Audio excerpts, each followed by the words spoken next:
मोहतरम नाजरीन, अस्सलामु अलैकुम। ये कहानी है वफादारी, एहसास और इंसाफ के उस मंजर का जहां एक शख्स ने बिना पहचाने एक मुसाफिर पर एहसान किए और दूसरा उस एहसान का बदला अपनी जान देकर चुकाने को तैयार हो गया। जब खिलाफत का ताज सिर पर था, फिर भी एक मोमिन ने सिर झुकाकर मोहब्बत का सबूत दिया। यह सिर्फ एक वाकया नहीं, यह इंसानियत, वफादारी और खुदा पर भरोसे की मिसाल है। मामून अल रशीद के inspector general of police Abbas बयान करते हैं, एक दिन में अमीरुल मोमिनीन मामून अल रशीद के खास दरबार एवान खास में दाखिल हुआ तो उन्होंने मुझे पुकारा। अब्बास, मैंने फौरन जवाब दिया, लब्बैक या अमीरुल मोमिनीन। उन्होंने इशारा करते हुए कहा, इसे ले जाओ और कल सुबह मेरे दरबार में हाजिर करो। मैंने देखा कि एक शख्स जंजीरों, हथकड़ियों और पैरों में बेड़ियों में जकड़ा हुआ है और बिल्कुल बेहोश सा बेहिस हरकत पड़ा है। मैंने अपने मातहत पुलिस वालों को हुक्म दिया कि इस कैदी को हिरासत में लिया जाए। वे उसे उठाकर जेल की ओर ले जाने लगे।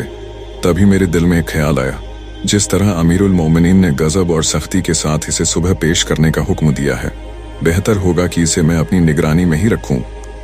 चुनांचे मैंने पुलिस कर्मियों को हुक्म दिया कि इसे मेरे घर लाकर वहीं नजरबंद किया जाए।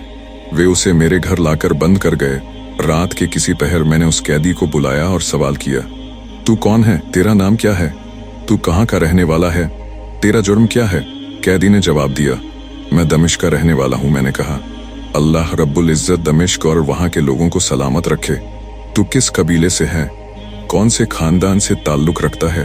कैदी मुस्कुराकर बोला, तुम किस किस कबीले और किन किन खानदानों को जानते हो? मैंने सवाल किया, क्या तू फलां कबीले के फलां शख्स को जानता है?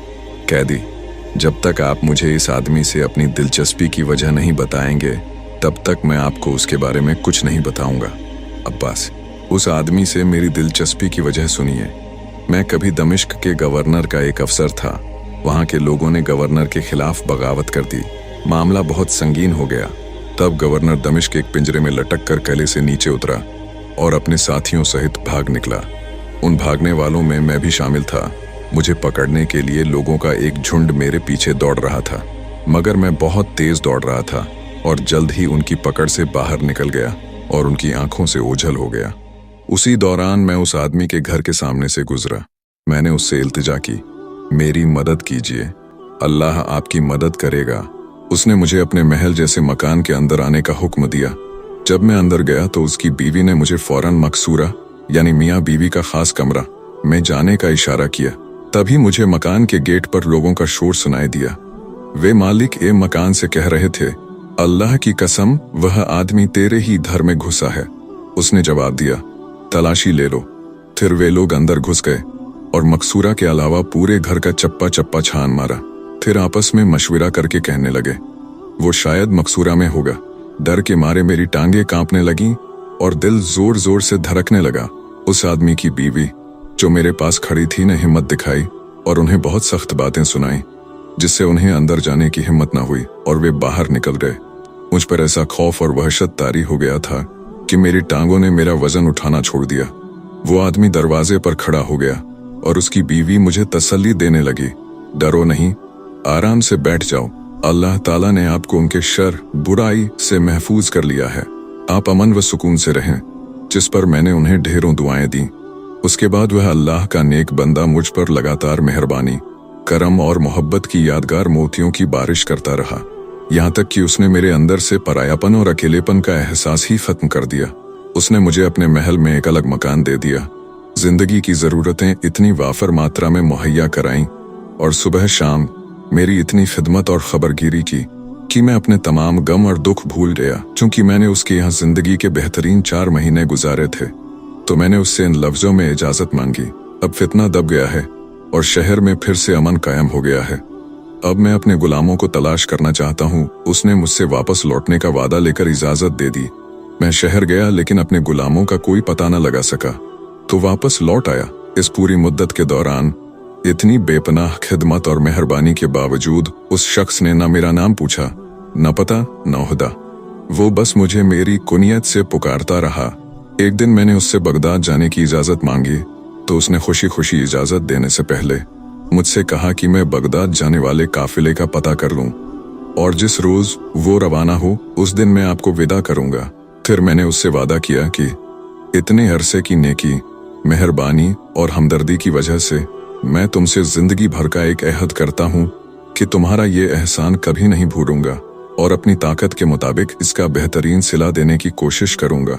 इसके बाद अल्लाह के उस नेक बंदे ने अपने गुलाम को हुक्म दिया कि मेरे सफर के लिए घोड़ा तैयार करे और खुद भी मेरा सफर का सामान तैयार करने में लग गया। मुझे लगा शायद वो खुद किसी सफर का इरादा कर रहा है, लेकिन पूरे दिन की दौड़ धूप के बाद वो रात को बमुश्किल सोया होगा और सुबह सवेरे ही मुझे खबर दी कि आज बगदाद का काफिला रवाना होने वाला है। उठिए और तैयारी कीजिए, मैं नहीं चाहता कि आप अकेले जाएं। उस दिन न तो मेरे पास कोई सवारी थी, न ज़्यादा राह सफर का सामान। मैं इसी सोच में था कि वो शरीफ इंसान मेरे लिए बहुत ही ऊंचे दर्जे के नए और नफीस कपड़े लेकर आ गया, जूतों का जोड़ा ला दिया, तलवार और पेटी लाकर मेरी कमर से बांध दी, फिर एक ऊंची नस्ल के खच्चर पर 2 भरे हुए बक्से रखकर उन पर बिस्तर बांध दिया। मुझे घोड़े पर सवार करवा कर एक गुलाम भी साथ भेजा ताकि वह रास्ते में मेरी खिदमत कर सके। वो और उसकी बीवी कुछ दूरी तक मुझे अलविदा कहने के लिए मेरे साथ आए और बार बार मुझसे मेरी खिदमत में किसी भी तरह की कोताही के लिए माफी मांगने लगे।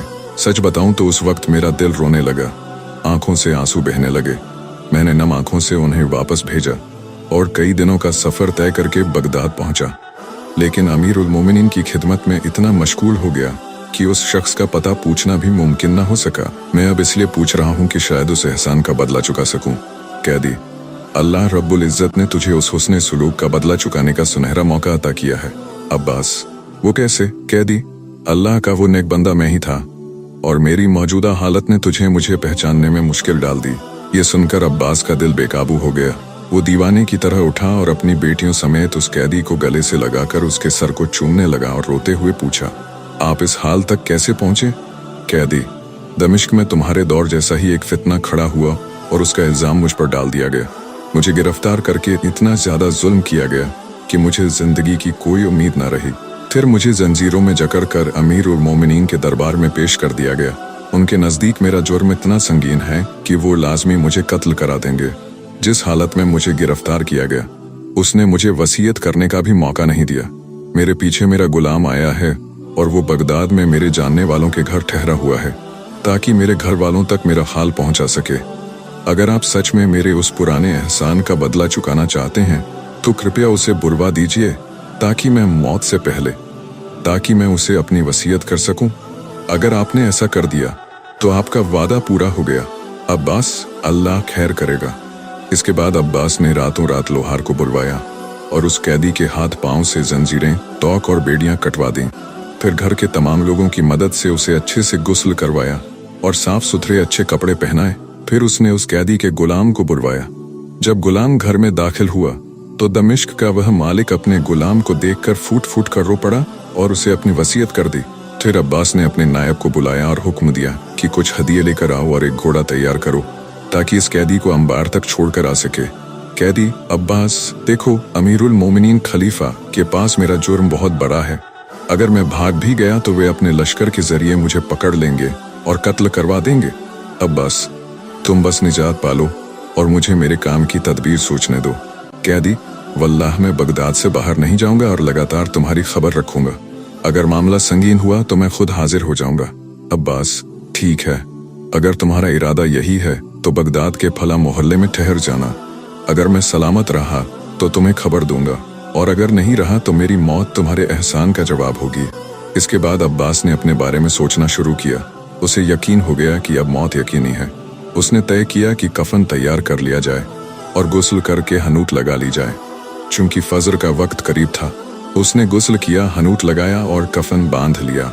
फजर की नमाज से फारिग होते ही अमीरुल मोमिनीन का हुक्म आया, उस आदमी को लेकर शाही महल पहुंचो। जब अब्बास वहां पहुंचा तो अमीरुल मोमिनीन ने पूछा, अब्बास, मुजरिम कहाँ है? अब्बास खामोश रहा। खलीफा ने कहा, अफसोस है तुझ पर, अगर तूने कहा कि वह भाग गया है तो मैं तेरा सर कलम करवा दूंगा।